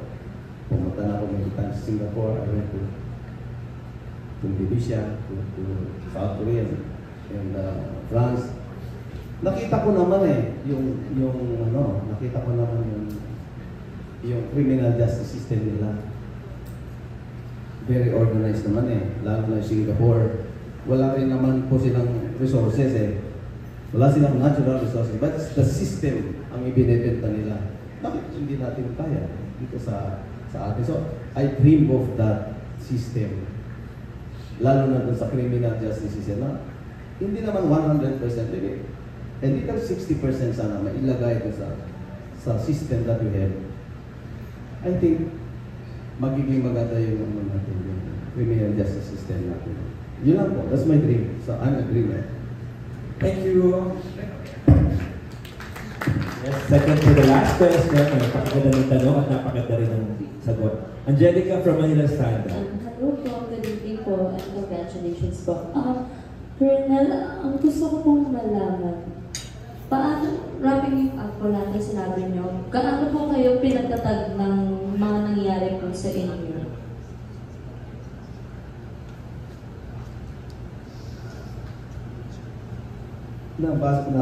Nabasa mo naman siguro ninyo yung Invictus, no? It's all in there.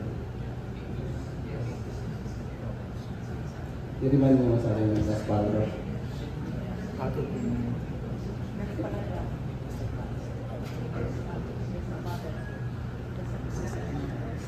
It doesn't matter how straight it is, how charged the punishment is called. I am the master of my fate. I am the captain of my soul. Given a situation that you have no choice but to fight it out, you will do. Kumisan, doon sa loob ng kulungan, may mga gusto magpakamatay doon. Kasi they've lost every inch of hope inside jail. It's hope. Dapat meron ka ng hope lagi sa lahat ng ginagawa mo. Even if it's half perfected or half realized, but it's the only thing that you have. Kaya nga, when you are inside jail, kailangan may master's degree ka.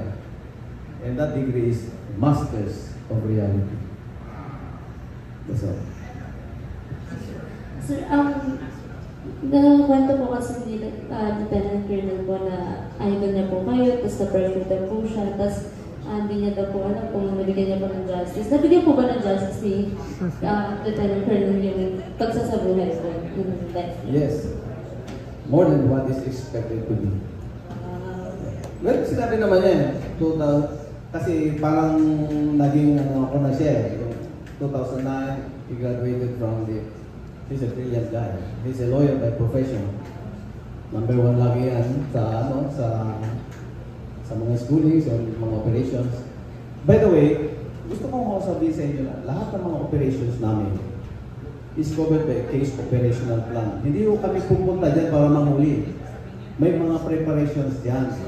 Kaya nga ho, dismiss lahat yung mga kaso na filed before the regional trial courts. Kasi may preparations kami. We have warrants of arrest to be implemented. Kaya lang hindi naman may papakita na gano'n na yung nangyari. Bago namin i-implement ang isang project, it's like a project. May project din kami. Meron din kami project. It's a law enforcement operations project. It's approved by the Directorate for Intelligence, budgeted by the Directorate for Intelligence.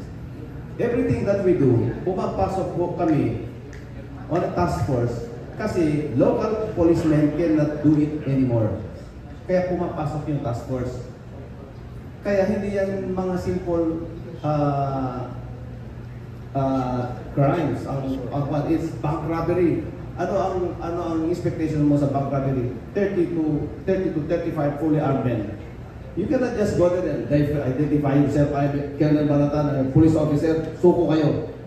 And armed sila lahat ng assault rifles, Bushmaster, Colt and all that. Mas state of the art pa nga yung firearms nila kaysa sa amin. So those are the challenges talaga. Pag pumasok ang task force, larger percentage, it turns out ito ay firefight. Yan ang gusto kong maintindihan mo. 2 assault rifles, even isang kumpanya, it delays the operation already. Kasi pag may nagpaputok ng full auto na naka-assault rifle, kahit 50 kayo dyan na nag-advance, you stop. Kasi it's an assault rifle already. Ganun po. So, gusto ko sana maramdaman nyo yung nararamdaman namin kung nag-ooperate kami. Kasi you can relate it more. Well, si Ate Edith, parang naramdaman niya sa mga firefights niya nung araw. Hindi ko lang alam kung ano yung mga firefights niya, pero I'm sure nararamdaman niya. What you feel.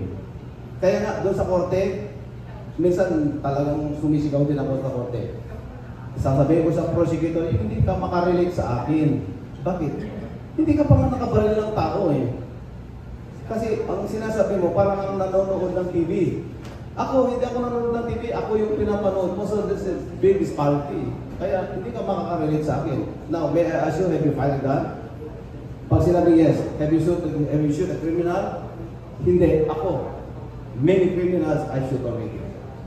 And I do not like it. The feeling is a thing that I do not like. Thank you. Thank you so much for congratulations po.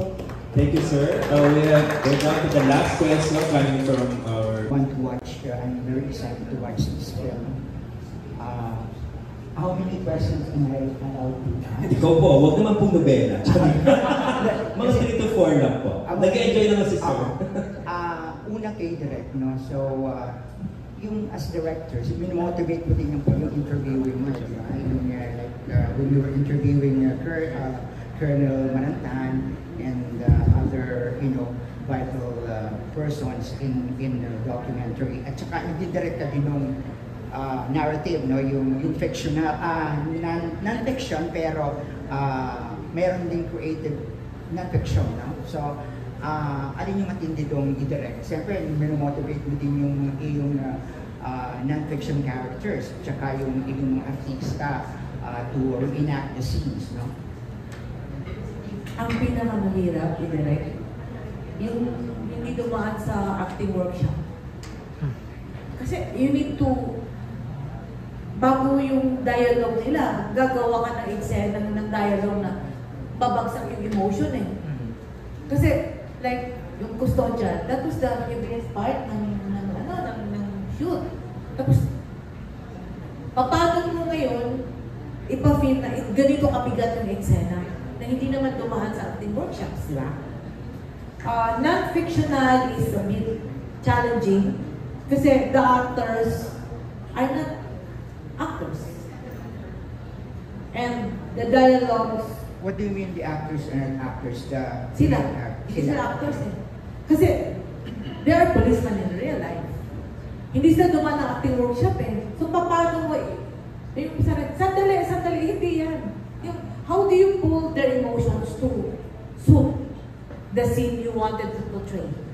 Yung mahirap eh. Tsaka may mga ranggo sila, civilian ako. So ang hirap nun. Yung paano mo sila pasusundin sa isang script na hindi naman sila actors. Paano mo ipa-emote ang isang police? Although they can emote, they can portray it well because they're policemen. But before the camera, mahirap yun. Yung December 18 ni Colonel Rapino, parang, ate, sir, ito. Pero alam ko naman na marunong sila, kaya nga lang, hindi sila sanay na nag-ooperate na may camera. Kasi totoong operation yun eh. And here comes the real. Yun yung mahirap. Saka, clarify ko lang, hindi ko pinopost si Sir Hansel kanina ha. Kasi ang right ear niya hindi nakakano, kaya nag-retreat siya sa inyo. Kaya nagbubulong ako, i-correct ko lang. Baka akala na tinuturuan ko siya, hindi. Kaya kung nag-question kayo, nakatingin niya sa mouse. Kasi epekto ito ng Paranaque shootout. Epekto. Kaya hindi ako bumubulong for answers. Kina-clarify ko kung ano yung questions. Yun ang gusto ko i-clarify. He is very intelligent, pero dahil sa operation niya, sira ito. Kaya nagbubulong na pag may kausap kami na sa left ako always, kasi sinasabi ko sa kanya kung ano yung sinasabi mo. Kaya pag nagli-read siya kanina, pansin niyo, kaya yun yung isang, siguro, lesson in life. Marami. Kung makita niyo yung likod niya, tad-tad yun ng operasyon. Kung nakita niyo siya kanina, paika-ika, dahil plastic itong niya na isa. At may bala pa sa loob ng kanyang tuhod. So, in-explain ko lang, bakit akala nyo kanina nagbamarcha-marcha, hirap siyang lumakad. Yung sa eksena na nakaluhod siya, grabe yung namin, yung pag-timing. Kung pansin nyo, gumaganon-ganon siya, kasi titanium ito, malamig, kaya giliginaw. Pero sabi niya, kaya niya namang hindi mag-jacket muna para sa inyo at para sa atin. So yun sa what screen role are you portraying here? Ikaw din yung resource person o meron kang acting, may acting scenes ka? Wala po dahil hindi ko po kaya yung ginagawa ni Atty. Ravino. Ang naging part ko dito is to recall the things, yung mga nakaraan. Kasi nga mostly, yung buhay ni Ansel is alam ko, likewise yung buhay ko alam niya. So lahat ng operations niya alam ko because we plan together. Lahat pinaplano namin, lahat we exchange thoughts, we exchange TTP, tactics, techniques, and procedure. Meaning, doon kayo sa August 8 po. Tama ba, Sir Mel? Yes po. Yun. Secure na yung ticket nyo. Hindi lang ticket, sir. Popcorn at saka tubig. Basta ba i-invite natin sila? Yes. Kay Lieutenant Colonel Ravino, you are a lawyer, nakonsulta ka ba sa mga eksena na ticklish o may controversial o parang mayroong pwedeng ituwid o yung conveying the truth or counseling? Your legal counsel was, used here? Hindi na po dumating sa point na meron mga legal aspects na kailangan i-review. Pero ang sa part ko naman is binigyan lang namin ng o isinapelikula lang namin kung ano talaga yung toong nangyari. Based on records, facts, testimonies, revelations, may mga pinabasihan ko lahat yung mga ginawa doon sa pelikula. Hindi 30,000 police in the country. Yung istorya niya. Kakaiba yung istorya niya kasi very rare yung katulad niya. May isang official, may isang sa akin nga may PNP chief that I never had. Yung in my work, that we never had. Kumbaga, sa kalibre niya, pang chief PNP yung kalibre niya. Pero, there's a reason bakit hindi. I will bentahin namin is the story. At sana, when you will be able na mapanood yung pelikula, may makabuluhang babaon kayo paglabas nyo ng sinehan. Kasi, iba yung kwento niya. Kikilitiin yung mga isip ninyo at saka grabe, mapapasabi kayo, grabe yung taong to. Yun lang yung sabihin ko na magiging general perception ninyo when you leave the big screen. Sinabi naman kanina, decided naman na yung mga kaso, so there's no subjugation na dito sa kaso na ito. Ang mga operations namin on the task force, it's pure law enforcement operation.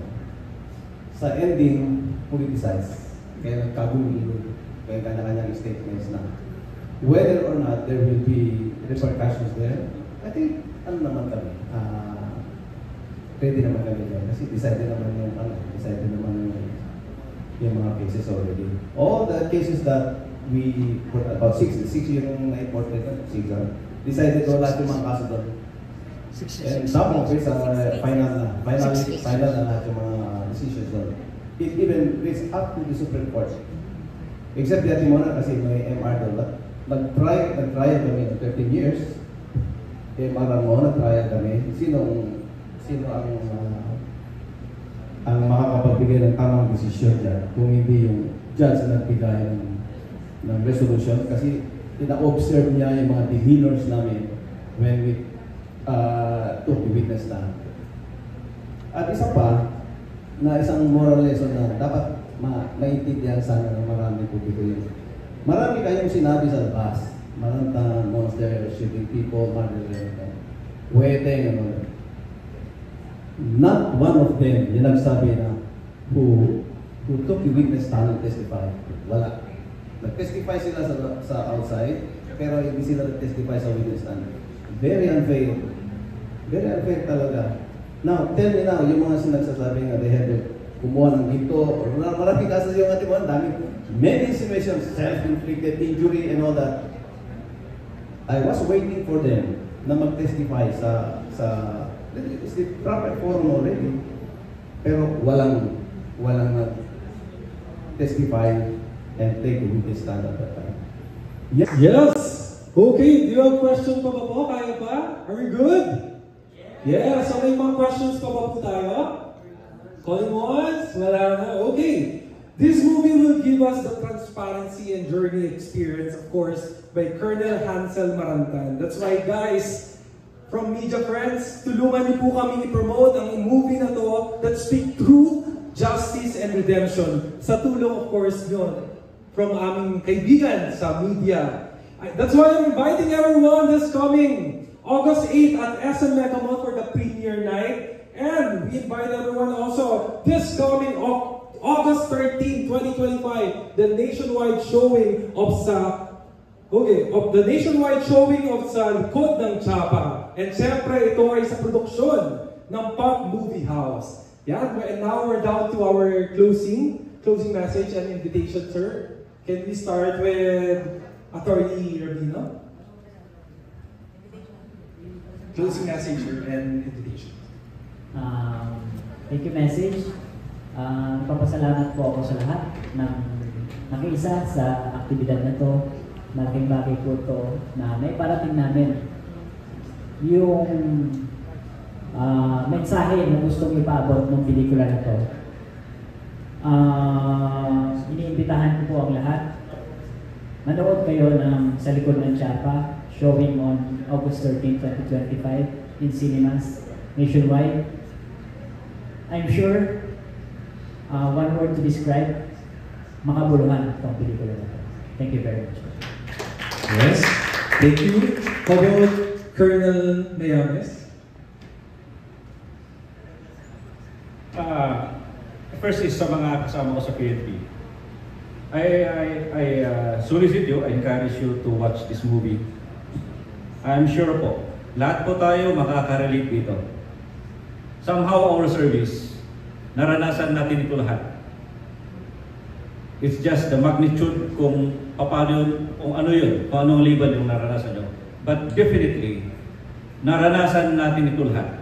Na magtrabaho ka na, yet you will be persecuted by the public, by the community, and your family will suffer. And sa mga kababayan po natin, panoorin nyo po ito dahil ito po ang inyong PNP kung paano kayo pagsilbihan, kung paano kayo protektahan. Andito po yung sakripisyo ng mga pulis kung paano gampanan yung trabaho na iniatang sa amin. Ano po yun? Ito po yung protektahan namin kayo para safety kayo, safety yung mga family nyo. Okay? Trabaho po namin yun, yun po ang obligasyon namin, yun po yung sinumpaan namin. Piling pahabol? Yes, sir. Si Chief PNP, ang nire-require niya sa police is yung affidavit of arrest. Iniisip ko habang ongoing, habang nung unang mga araw na nilabas, yung mga unang mga oras, ang tinatanong ko naman, magtatanong din kaya, magpapalabas din kaya siya ng mga sinong nakatanggap ng mga warrants of arrest dahil sa pagganap ng trabaho. Kung sinasabi natin na ang trabaho ng police is kailangan may warrant of arrest ka, kung mag-level up po tayo doon, darating at darating po yung punto na magkakaroon ka ng warrant of arrest dahil sa pagganap mo ng trabaho. Gaya po ng nangyari kay Colonel Marantan. Dahil lang sa pagtupad niya ng trabaho, sincerely, is nakatanggap siya ng maraming warrant of arrest. Maraming salamat. Yes, thank you, sir. And the producer, writer, and director, Ms. Jane Cadway. We write every day. But this story is worth writing and rewriting all over again. When you take off the badge, there's a heart beneath. And this story will tell us what is beneath the badge. Join us, watch the movie, and let's celebrate the Filipinos' resiliency in facing trials and happiness in the midst of triumph. Salamat po sa inyong pagdala. Yes, thank you all. And syempre, the subject and central figure of the film, Colonel Hansel Marantan.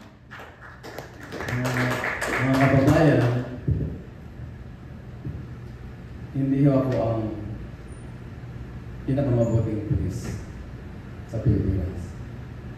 Pero ang sigurado ko, hindi ako ang pinakamasama. Ang kwentong sa likod ng Chapa is not about me alone. It's about us. It's about the many challenges, sacrifices untold, maybe for lack of medium of instrument, easy to communicate and be understood by you, by us, until we reach this far. The docudrama, the movie, directed, produced by a certain Edith Caduayas. So August 18, premiere night. August 8, premiere night, followed by August 13 to theater screening. Please come see for yourself how imperfect like us fared well in the movie. And kayo na po ang magsasabi kung tama at katanggap ba yung pagganap namin sa pelikula. Maraming salamat po. Once again, maraming salamat po, ma'am, sir. And thank you. Okay, can we take a photo op, sir? With the four, sir, can you use like... Okay, pagbigyan kayo, may bonus si sir. Okay. One-liner sa OST. Ano yun, sir? Favorite line mo sa soundtrack ng movie mo? Okay. Ginawa ang tama, pero ako ang nagbayad sa mundong baluktot. Sino ang may sala? Thank you. Wow, may pa-bonus na tayo si sir. Thank you so much. Sir? Si Ian Berenicion yung balita kung dapat nagaganap na Colonel, no? Paano naiba yung... Kasi na-reassign siya sa Negros, no? They were talking, si Colonel Marantan. Okay. Gusto ng unang grupo na si Ian Veneracion. Nag-usap na sila, then na-stall yun siya kasi na-assign siya ng Negros for the Teves case. And after the Teves case, gusto niyang bumalik dito sa Manila para ayusin na yung... Kasi may script na eh. Nandun na, kompleto na. Pero, ang nangyari, napadala siya sa Davao. So, parang natenga na naman. From Ian to Ian Veneracion, nag-planning na. Kasi dapat may integration sila for at least a month. Para yung ma-internalize ni Veneracion, ni Ian, yung pagkatao ni Sir Hansel. Na hindi nangyari. Kasi walang integration. Kasi they were asking daw na magkasama sila for a month para mabasa niya ang movement, yung paano i-characterize, no, si Sir Hansel. So conflict of schedule lang naging schedule, okay. Problema. Pero nagkaroon ng usapan with Ian. Mga first talks, ganyan. First talks, lang muna, yung go-between. Okay, sayang. Yun. Then, pumunta sa Davao, kami yung nag-uusap kasi, di ba, 24/7 yung KOGC na coverage. Noon kami nagkikita-kita. So, yun yung parang October 27 to be exact na gawin ko to ng documentary. Yun na yung unang plano. Wala talaga. Okay, Sir Sunny. Sir Sunny, close po. Compress lang po ng konti. Okay, sa akin po muna. Wait. 1, 2, 3. One more. Oh, wait, other. Dito po. Dito muna. One more here. And then next. Smile. Here. And then...